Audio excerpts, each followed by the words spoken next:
안녕하십니까. 천미예수님, 즐거운 성경 공부 시간이 돌아왔습니다. 이번 시간에는 모든 계약의 완성인 혼인계약에 대해서 살펴보겠습니다. 여기 혼인계약이라면 어린 양, 신랑, 어린 양과 신부, 교회와의 혼인계약을 말합니다. 구약의 예언자들은 하느님과 이스라엘 사이의 관계를 남자와 여자 사이의 혼인계약으로 표현합니다. 창세기 1장 26절에 보면 우리와 비슷하게 우리 모습대로 사람을 만들자. 그 다음에 하느님께서는 사람을 만드시되 남자와 여자를 만드셨다. 이런 말씀이 나옵니다. 하느님이 사람을 남자와 여자로 창조하셨다는 것, 이 창세기 말씀에서 우리는 이 혼인계약의 중요성을 확인할 수가 있습니다. 혼인계약은 모든 계약의 근본이요 완성입니다. 이스라엘이 하느님을 저버리고 낯선 신들, 이 고대 근동의 신들은 전부 풍산신들이거든요. 풍산신이라면은 풍산을 많이 가져다 주는 신. 그러니까 사람들 자식 많이 낳게 해주고, 그리고 동물들 출산 많이 하게 해주고, 곡식, 풍요로운 수확 내주고, 그런 신들. 이 풍산 신들을 섬기는 우상 숭배를 예언자들은 창녀짓으로 곧잘 묘사했습니다. 에제키엘 16장 또는 호세아서 전체. 혼인계약 특성과 요소들은 신구약 성경 전체를 관통하고 있습니다.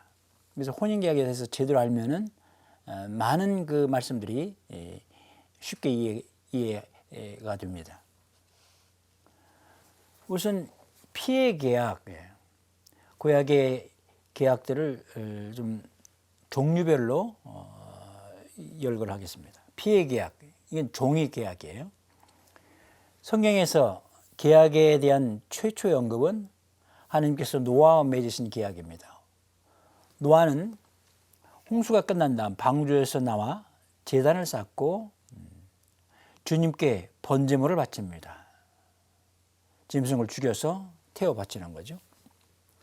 하나님께서는 사람 때문에 땅을 저주하거나 땅의 생물을 파멸시키지 않겠다고 약속하십니다. 사람의 마음은 어려서부터 악한 뜻을 품기 마련. 내가 다시는 사람 때문에 땅을 저주하지 않으리라. 창세기 8장 21절. 이 말씀은 하느님이 홍수를 일으키시기 전에 하신 생각과 비슷합니다. 주님께서는 사람들의 악이 세상에 많아지고 그들 마음의 모든 생각과 뜻이 언제나 악하게만 한 것을 보시고 세상에 사람을 만드신 것을 후회하시며 마음 아파하셨다. 창세기 6장 5절에서 6절까지. 그런데 홍수 이전에서는 사람들을 제거하시기로 작정하셨고 똑같은 근거로 이번에는 홍수가 끝난다면 사람들의 본성을 이해하시면서 다시는 땅의 생명체들을 파멸시키지 않으시겠다고 하십니다. 사람은 원래 어려서부터 악한 생각을 품게 마련이다. 인간과 다른 생명체에 대한 하나님의 본뜻은 파멸에 있지 않고 회복과 구원에 있음을 분명히 하십니다. 하나님은 노아에게 첫사람 아담에게 하신 명령을 되풀이하십니다. 자식을 많이 낳고 번성해서 땅을 가득 채워라. 9장 1절. 그리고 모든 길짐승, 날짐승, 물고기들을 양식으로 내주십니다. 9장 1절부터 3절. 처음에는 식물, 곡식, 나무 열매, 채소 이런 것들을 먹이를 주셨거든요. 근데 홍수가 끝난 다음에는 이런 짐승들을 또 물고기들도 양식으로 주십니다. 그러나 여기에 조건이 있어요. 폭력으로 살인하는 것을 엄금하십니다. 남의 피를 흘린 사람에게 나는 사람의 생명에 대한 책임을 물을 것이다. 사람의 피를 흘린 자, 그 자도 사람에 의해서 피를 흘려야 하리라. 하나님께서 당신 모습으로 사람을 만드셨기 때문이다. 그리고 짐승의 피를 먹지 말라고 또 엄명하십니다. 그러니까 짐승을 양식으로 취하긴 취하지만 그 안에 있는 피는 존중해야 된다. 피 자체가 중요해서가 아니라 피는 생명을 뜻했거든요. 사람이 또는 동물이 피를 흘리면 다 죽거든요. 생명이라는 건 이 피 안에 있는 것이구나 그랬어요. 그러니까 피를 먹지 말라 이 말씀은 피 자체를 먹지 말라 그런 의미가 아니라 폭력을 행사하지 말라 그런 뜻입니다. 생명을 존중하라 그런 뜻입니다. 이 말씀을 하신 뒤에 노아와 계약을 맺으십니다. 노아와의 계약은 짐승의 피로 맺은 피의 계약입니다. 그리고 그 본질은 종으로서 주님의 말씀을 듣는 것입니다. 저희는 쓸모없는 종입니다. 해야 할 일을 하였을 뿐입니다. 루카복음 17장 10절의 말씀이죠. 이 계약에 따르면 하나님은 인간의 행실대로 그에게 갚아주십니다. 짐승의 피로 맺는 피의 계약은 포도의 피, 이게 포도주죠. 포도의 피인 포도주를 통해 새 계약과 예수님의 죽음으로 갱신이 됩니다. 그 다음에 두 번째 유형의 계약은 소금 계약입니다. 여러분 아마 소금 계약이라는 말 처음 들으셨을 거예요. 근데 성경에 나옵니다. 레위기 2장 13절, 민수기 18장 19절, 역대기 하곤 13장 5절에 소금 계약이라는 게 나옵니다.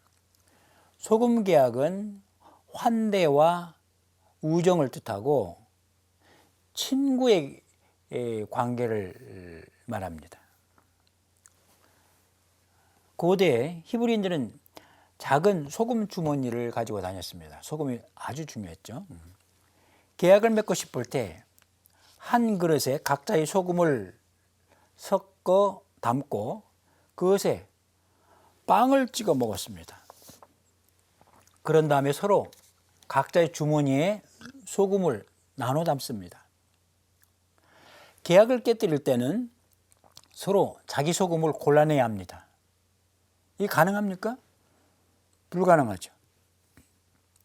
한번 맺은 계약은 절대 취소될 수 없다. 이런 뜻이죠. 이 계약은 소금친 빵을 나눠 먹음으로써 체결됩니다. 음식을 나누는 것은 우정을 뜻하죠. 창세기 18장에 보면은 아브라함은 주님을 환대하고 그분과 함께 빵을 나누었습니다. 그런데 아브라함은 먼저 피의 계약을 주님과 맺었죠. 15장에서. 계약은 점진적으로 발전합니다. 피의 계약에서 소금 계약으로 넘어갑니다. 아브라함은 친구로 불렸지만 종이 되기를 멈춘 것은 아닙니다. 주님의 친구였지만 주님의 종이 되는 걸 멈추지 않았어요. 가까운 종, 신하, 가까운 신하는 고대 근동에서 임금의 친구라는 칭호를 받습니다. 임금은 임금의 친구에게 비밀을 알려주고 때로는 그에게서 조언을 듣습니다. 소돔과 고모라를 멸망시키기 전에 하나님은 아브라함에게 그 사실을 알려주시고 함께 깊은 대화를 나누셨습니다. 그를 당신의 친구로 여기신 까닭입니다. 예수님은 제자들을 종이 아니라 친구로 부르셨습니다. 나는 너희를 더 이상 종이라고 부르지 않는다. 종은 주인이 하는 일을 모르기 때문이다. 나는 너희를 친구라고 불렀다. 내가 아버지에게서 들은 것을 너희에게 모두 알려주었기 때문이다. 임금의 친구에게는 비밀 이야기를 할 수 있잖아요. 요한복음 15장 15절의 말씀입니다. 그다음에 세 번째 유형의 계약이 신발 계약입니다. 이것은 상속의 계약, 아들 관계를 뜻합니다. 고대 근동에서는 이제 가장 큰 재산이 땅이죠, 땅. 땅에 자기 재산의 경계를 구분하기 위해 떨어진 신발을 가져다 놓았습니다. 해진 신발은 아버지가 아들에게 물려준 것입니다. 땅도 마찬가지로 아버지가 아들에게 물려주는 것입니다.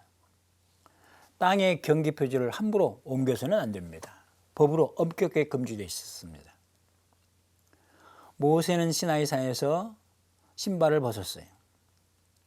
모세가 신은 신발은 인간이 만든 지상의 상속 재산이었습니다. 이것을 벗고 새로운 거룩함의 상속 재산을 주님에게서 받아야 했습니다. 탈출기 3장 5절. 이스라엘 자손들이 약속된 땅에 들어갈 때 이 상속 재산을 차지할 것입니다. 요한복음 8장 34절부터 35절에 보면 종과 아들의 차이를 지적합니다. 내가 진실로 진실로 너희에게 말한다. 죄를 짓는 자는 누구나 죄의 종이다. 종은 언제까지나 집에 머무르지 못하지만 아들은 언제까지나 집에 머무른다. 아들은 영구적으로 아버지의 집에 머물 수가 있습니다. 요한복음 20장 17절 부활하신 다음에 예수님께서 이런 말씀하시죠. 내 형제들에게 가서 나는 내 아버지시며 너희 아버지신 분, 내 하느님이시며 너희 하느님이신 분께 올라간다 하고 전하여라. 예수님은 우리의 형제가 되심으로써 우리를 하나님의 아들로 만들어 주셨습니다. 우리는 우리의 신발을 벗고 때를 씻겨주시도록 발을 내밀어야 합니다. 그래야 그분이 하나님 나라의 상속을 주실 것입니다. 베드로가 예수님이 발을 씻기려 할 때 안 됩니다 하고 거부를 하죠. 근데 예수님께서 네가 발을 나한테 씻김 받지 않으면은 하나님 나라를 차지할 수가 없다. 그러니까 그냥 제 몸까지 다 씻어 주십시오 그러죠. 발 씻김과 상속 재산이 여기서 연결이 됩니다. 구원은 관계로 발전해 갑니다. 종에서 친구로, 친구에서 아들로, 아들에서 이제 마지막으로 신부로 발전합니다. 성찬은 네 가지 계약을 다 표현합니다. 포도주는 계약, 피의 계약, 빵은 소금 계약, 발 씻김은 신발 계약, 그리고 마지막으로 한 몸이 되는 것은 혼인 계약입니다.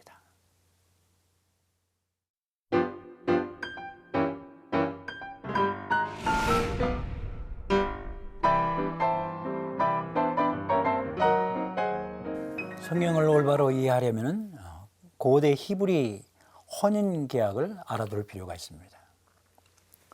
우선 준비 절차가 있죠. 두 남녀 사이에 묻게가 있으면, 말하자면 둘이 눈이 맞았다 해요. 그러면 남자의 아버지가 신부 집으로 찾아갑니다. 그때 이제 잔 포도주 그리고 신부 몸값을 가지고 와서 여자 집 문을 두드립니다. 문틈으로 손님을 확인한 여자의 아버지는 여자에게 묻습니다. 열어줄까? 여자가 고개를 끄덕이면, 동의를 하면은 문이 열리고 그때부터 혼인 절차가 시작이 됩니다. 이것이 바로 구원입니다. 묵시록 3장 20절에 보면은 보라, 내가 문 앞에 서서 문을 두드리고 있다. 누구든지 내 목소리를 듣고 문을 열면 나는 그의 집에 들어가 그와 함께 먹고 그 사람도 나와 함께 먹을 것이다. 홀만 헌트라는 화가가 있죠.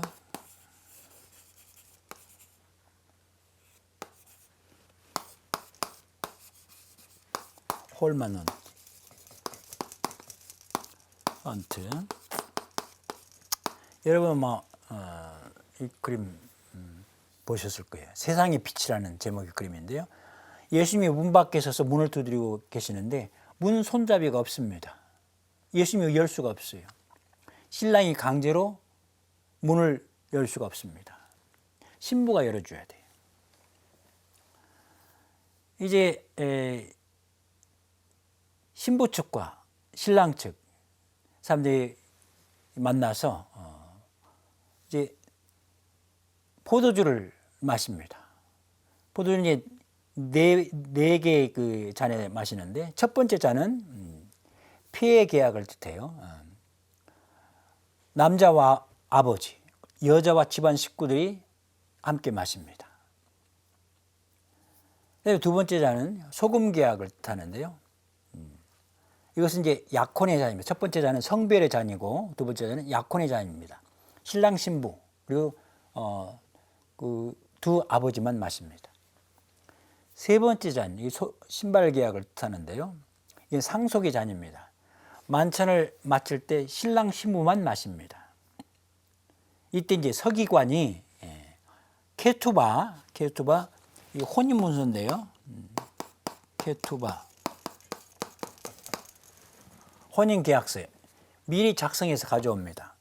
이때부터 둘은 혼인식을 거치지 않았어도 공식적으로 부부입니다.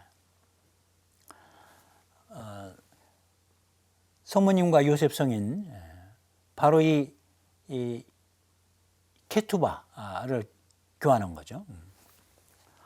혼인계약서 케투바 작성을 할 때 내용이 이렇습니다.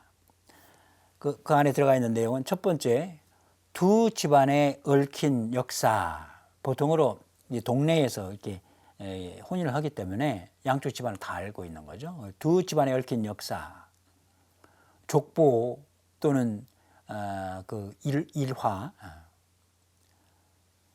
이것은 이제 창세기에 해당할 수가 있겠습니다. 그 다음에 신부 집안의 역사, 여기 족보와 일화가 또 나옵니다. 이건 아마 탈출기에 해당할 수가 있습니다. 그 다음에 신랑 집안의 역사, 여기 족보와 일화가 나옵니다.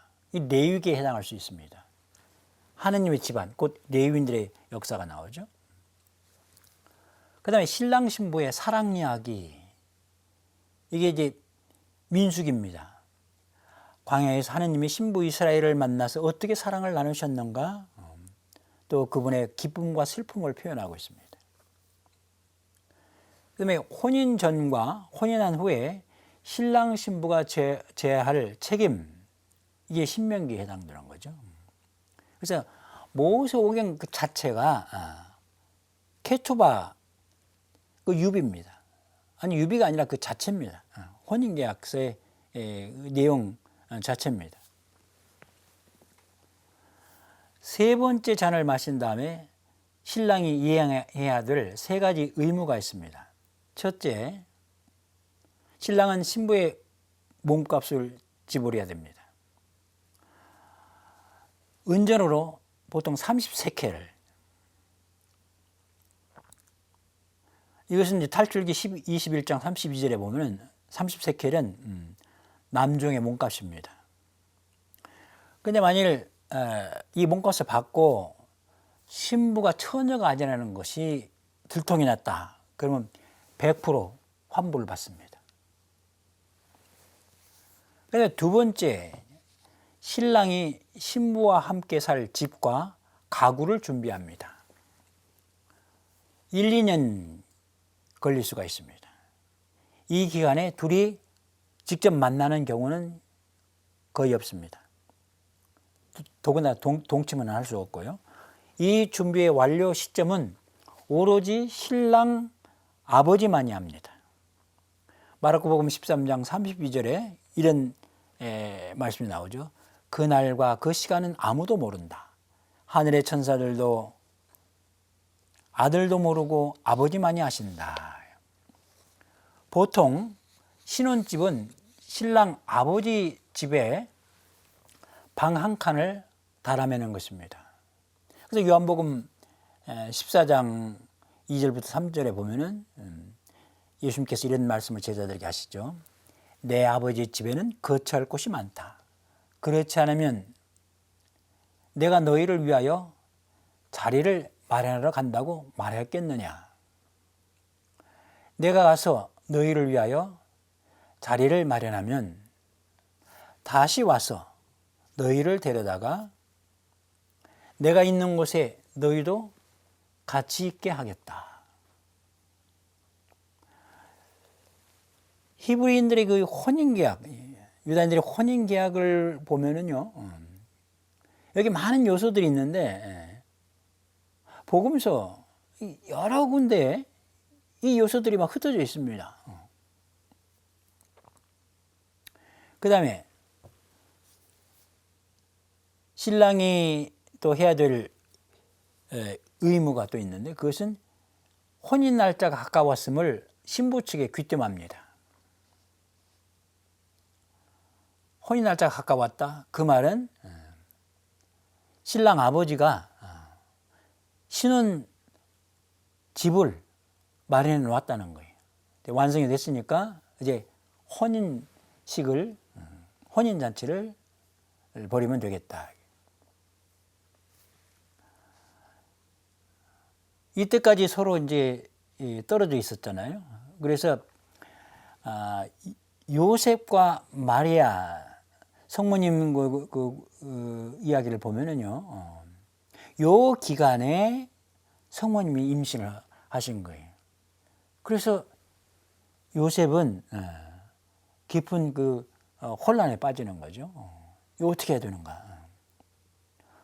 그리고 이미 케투바를 썼기 때문에 이 기간도 이미 혼인 과정에 들어가 있거든요. 그래서 이 마리아의 부정, 이것은 보통 큰 문제가 아니었죠. 신부와 신부 들러리들은 기름을 2주간어치 준비합니다. 신부 들러리들은 신랑이 오는 길을 마중 나갑니다. 그들의 등불은 신부에게 신랑이 오는 것을 알려주는 구실을 합니다. 마태복음 25장 1절부터 13절, 슬기로운 처녀와 미련한 처녀 그 비유가 있죠. 이 비유도 이 혼인 계약 이 절차를 이해하면 쉽게 또 알 수가 있습니다. 신랑은 오후 6시부터 자정사이 어느 때든지 올 수 있습니다. 대개 이제 신부 측 그 아버지나 오빠 하고 신랑 측 그 부모가 서로 만나가지고 사전에 이제 여러 가지 그 서로 주고받죠. 그리고 몸값도 정한 대로 이제 제대로 받았는가 이런 것도 좀 점검을 해야 되고. 그래서 이게 왕왕 늦어질 수가 있습니다. 그런데 이제 그 모든 그 논의가 다 끝나고 이제 신랑이 이제 신부 집에 오는 거예요. 근데 신부가 묵고 있는 방에 창문에 환영하는 불빛이 안 보여요. 등불이 켜져 있지 않아요. 그러면 두 가지. 하나는 신부가 혼인을 거절하는 것이든지 아니면은 신부의 부주의함을 드러낸 표지를 이해할 수가 있습니다. 그러면 신랑은 돌아가고 신부는 어둠 속에 그대로 버려집니다.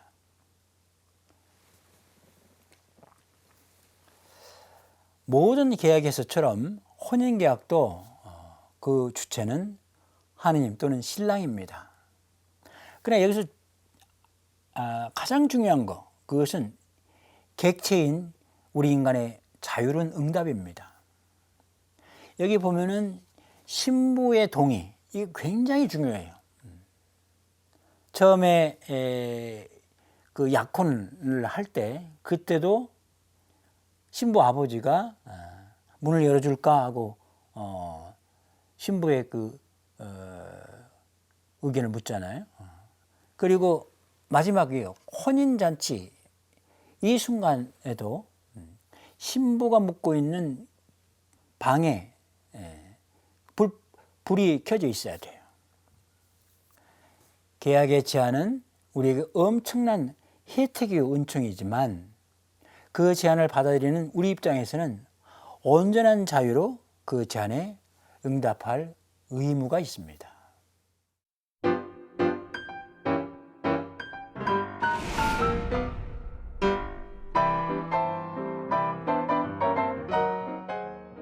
혼인잔치 자체에 대해서 좀 살펴볼까요? 우선 들러리. 신랑 들러리들은 친척들 가운데서 뽑은 수총각이어야 합니다.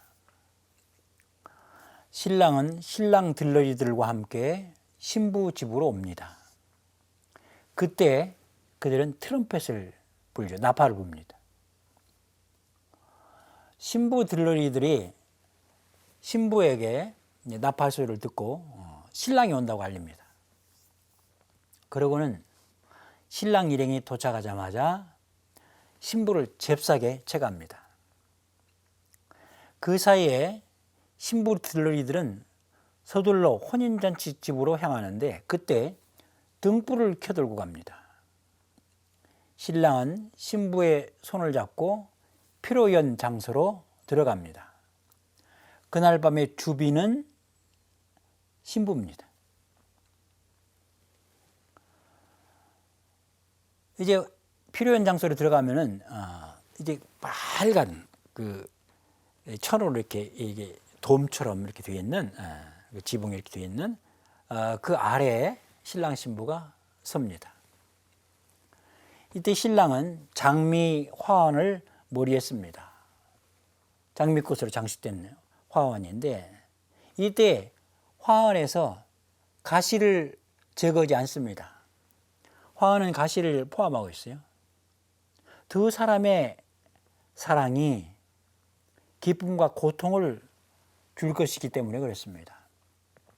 예수님의 가시관을 연상할 수 있겠습니다. 둘은 서로에게 7가지 축복을 빌어주고 영원한 신의와 사랑을 맹세합니다. 그대 맹세가 끝나면 마침내 마지막 잔인 4번째 잔을 함께 마십니다.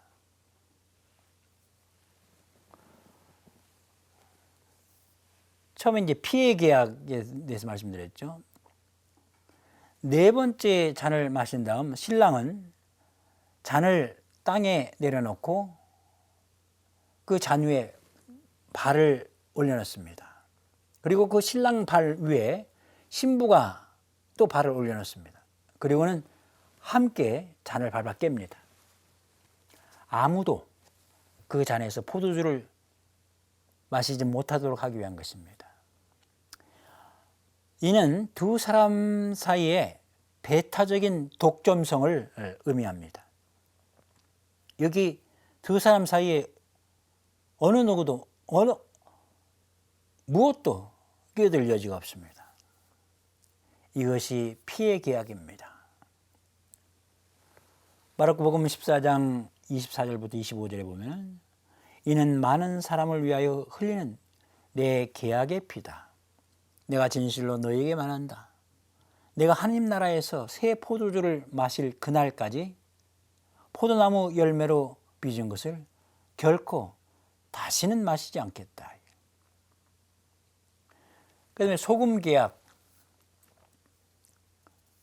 신랑 신부는 세 겹으로 꼰 빵이 있습니다. 할라 그러는데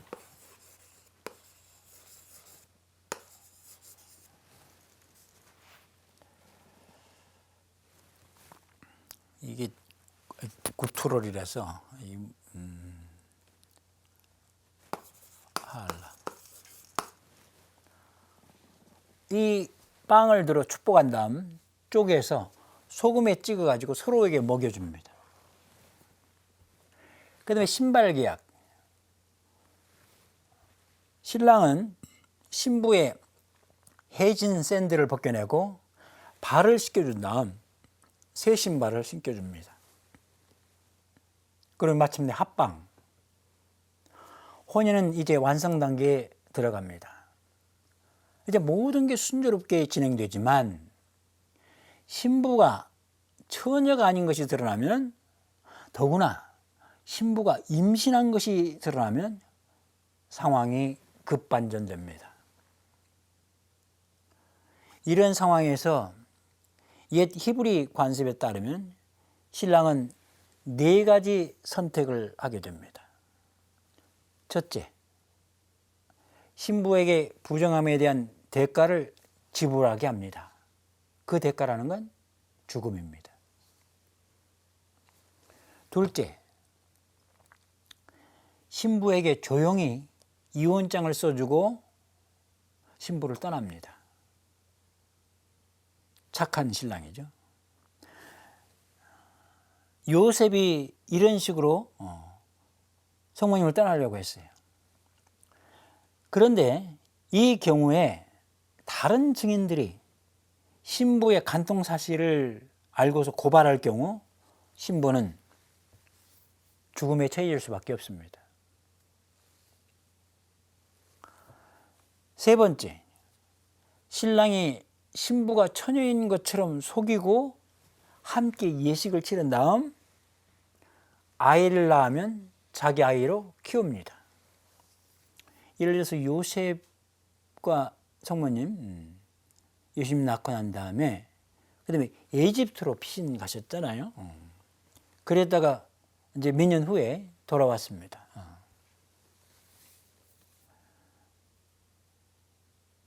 네 번째 옵션, 네 번째 선택은 신랑이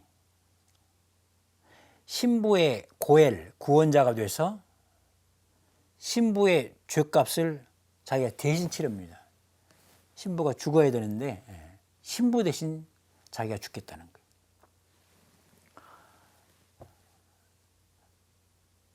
우리 인간의 경우, 보통 사람들 경우 여기서 고발자는 사탄이에요. 사탄.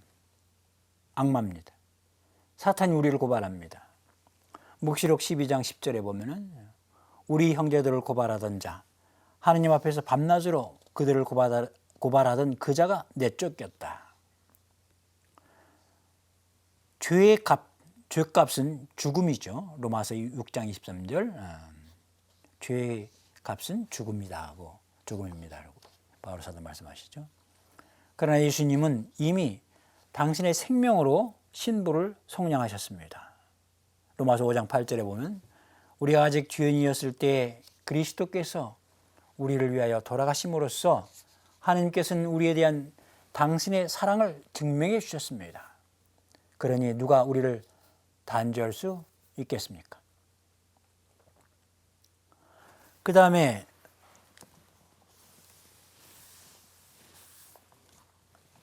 혼인계약의 완성인 성찬.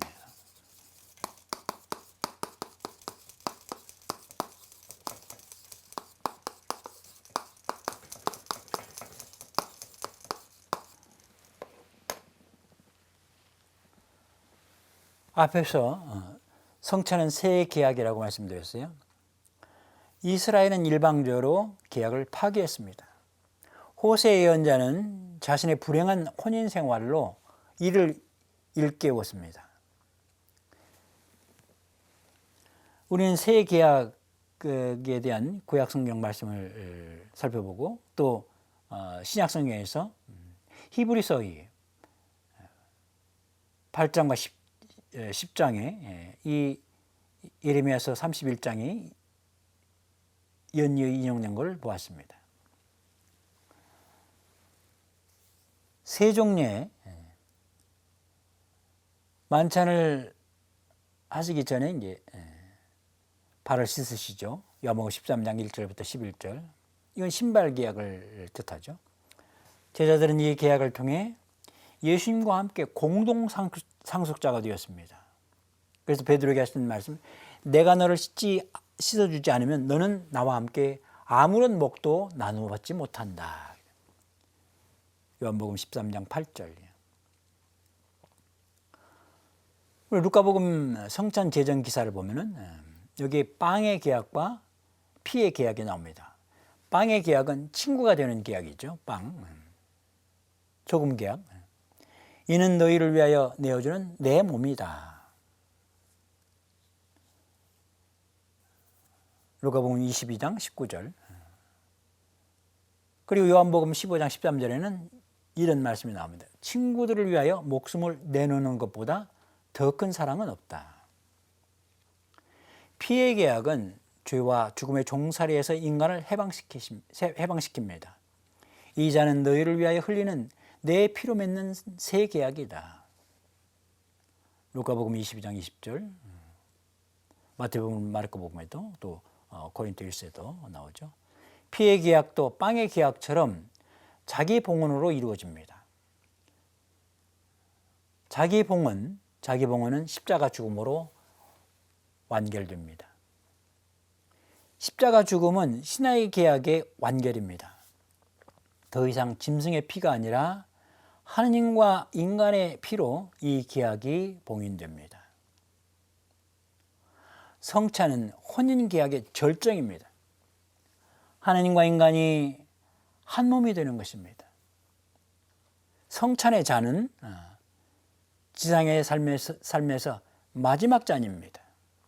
이 잔에 다른 것을 섞어 마실 수가 없습니다. 하느님과 우리 사이 무엇도 끼어들 여지가 없습니다. 요한黙示錄은 어린 양의 혼인잔치에 관한 계시입니다. 기뻐하고 즐거워하며 하느님께 영광을 드리자. 어린 양의 혼인날이 되어 그분의 신부는 몸단장을 끝냈다.黙示錄 19장 7절의 말씀이죠. 어린 양의 혼인잔치에 초대받은 이들은 행복하다.黙示錄 19장 9절의 말씀. 이리 오너라. 어린 양의 아내가 될 신부를 너에게 보여주겠다. 21장 14절. 어린 양이 교회와 맺은 혼인계약. 어린 양은 신부고 어린 양은 신랑이고 교회는 신부죠. 둘이 맺은 혼인계약은 하느님이 개인들과 맺은 계약과 또 하느님께서 이스라엘 백성과 맺은 계약을 다 같이 통합하고 있습니다. 교회는 믿는 이들 하나하나가 모여 이루어진 공동체이기 때문입니다. 어린 양과 교회 혼인잔치에 초대받은 이들은 교회를 이루는 구성원으로서 어린 양의 신부이기도 합니다.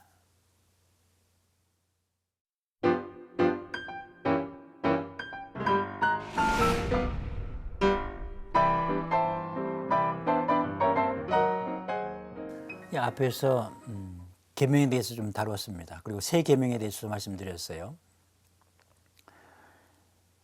신하의 계약에서 계명은 6가지 요소 가운데 하나라고 말씀드렸어요. 다시 한번 이 새 계명의 중요성에 대해서 말씀드리겠습니다. 계명이라는 건 하나님의 은덕과 사랑에 대한 인간의 응답입니다. 우리는 이걸 자꾸 반대로 생각해요. 우리가 하나님의 말씀을 잘 듣고 계명을 잘 지키면 그때 하나님께서 우리에게 은혜를 베푸시고 우리에게 혜택을 주신다. 이런 식으로 착각을 합니다. 그러니까 하나님과 우리 사이 관계가 처음부터 이게 삐그덕거려요. 늘 하나님 앞에서 하나님의 호의를 얻기 위해서, 하나님의 은총을 얻어내기 위해서 우리는 엄청난 노력을 기울여야 돼요. 근데 이걸 반대로 한번 생각해 보세요. 하나님께서 먼저 우리에게 은혜를 베푸셨고 그에 대한 응답으로 우리가 계명을 지킨다. 예를 들어서 주일 미사를 한번 생각해 보십시오. 내가 모처럼 아주 맑은 가을날 아침에 눈을 떴어요. 기분 좋게 일어나죠. 근데 옆에서 부인이 아주 기분 나쁜 소리를 하는 거예요. 김새는 소리를 해 말하자면. 여보 성당 가야지. 아니 성당 하루 안 가면 안 되나? 오늘 뭐 애들 같이 이 놀이공원에 갈 수도 있고 함께 이렇게 산에 갈 수도 있고. 이봐 큰일 날 소리네. 성당 안 가면, 주일 성당 안 가면 돼지 짓고요. 돼지 지면 지옥 가요. 어쩔 수가 없네. 가야지. 이게 바로 하나님과 우리 사이의 관계라면은 이게 정말 못할 짓이에요. 하나님 편에서도 그런 식으로 끌려오는, 토살장에 오는 그런 소처럼 당신에게 나오는 거 원하시지 않을 거예요. 우리가 한 주간 동안 하나님이 받은 은혜가 얼마나 많습니까? 그 은혜에 감사하기 위해서 하나님을 찬미하고 하나님께 영광을 드리기 위해서 내가 온다. 이렇게 생각하면은 발걸음이 가볍죠. 신하의 기약에서 하나님의 은덕이 먼저 언급되고 그 다음에 십계명이 뒤따릅니다. 십계명은 모든 율법의 요약이죠. 신명기에서는 계약의 주요 내용을 십계명으로 제시합니다. 그리고 그 계약은 하나님이 옛 조상들과 맺으신 것이 아니라 오늘 여기에 살아있는 우리 모두와 맺으신 것이라고 선언합니다. 신명기 5장 3절. 신하의 계약은 옛날에 맺은 계약 우리가 기념만 하는 것이다. 그게 아닙니다. 여기 살아있는 우리와 맺은 계약이다. 구약 성경에서 율법은 지침, 규정, 법령, 말씀, 명령, 계명 등 포함합니다. 율법은 히브리 말로 토라라고 하는데 토라는 본디 가르침이라는 뜻이죠. 좁은 의미에서 율법은 토라, 모세오경을 가리킵니다. 하지만 넓은 의미에서는 성문법뿐만 아니라 조상들의 전통까지 포함하고 더 넓은 의미로는 하나님의 말씀 전체를 가리킵니다. 주 하나님께서 이스라엘에게 율법을 직접 주셨습니다. 우리가 부를 때마다 가까이 계셔 주시는 주 우리 하나님 같은 신을 모신 위대한 민족이 또 어디 있느냐. 또한 내가 오늘 너희 앞에 내놓는 이 모든 율법처럼 올바른 규정과 법규들을 가진 위대한 민족이 또 어디에 있느냐. 이스라엘이 받은 율법은 하나님께서 직접 주셨다는 거예요. 이 율법을 어떻게 해석할 것인가. 율법의 해석에서 예수님과 그 당시 바리사이들 사이에 크게 차이가 납니다. 이것은 레위기 19장을 보면은요, 거기에 이제 근거가 있습니다. 나 주 너희 하나님이 거룩하니 너희도 거룩한 사람이 되어야 한다. 인간이 하나님처럼 거룩하게 되는 길을 레위기 19장에서는 두 가지로 제시를 합니다.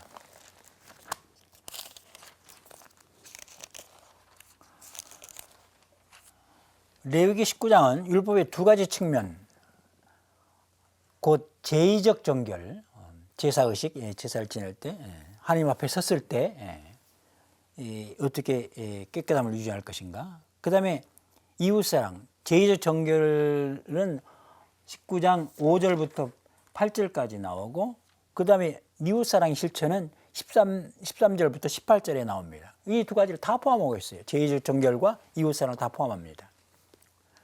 율법의 해석에서 바리사이들은 제의적 정결에 초점을 맞추었습니다.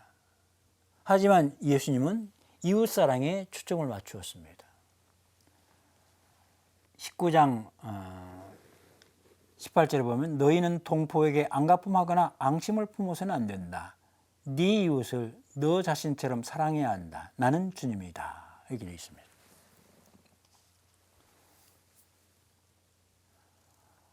마태복음 5장부터 7장까지 이 산상설교라고 하죠.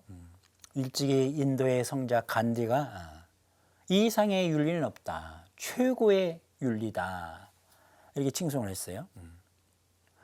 이 산상설교에 보면은 예수님이 제의적 정결에 관한 규정을 여기 한마디도 언급하지 않으십니다. 제의적 정결을 지켜야 된다는 얘기는 없습니다. 전부 다 이웃사랑입니다.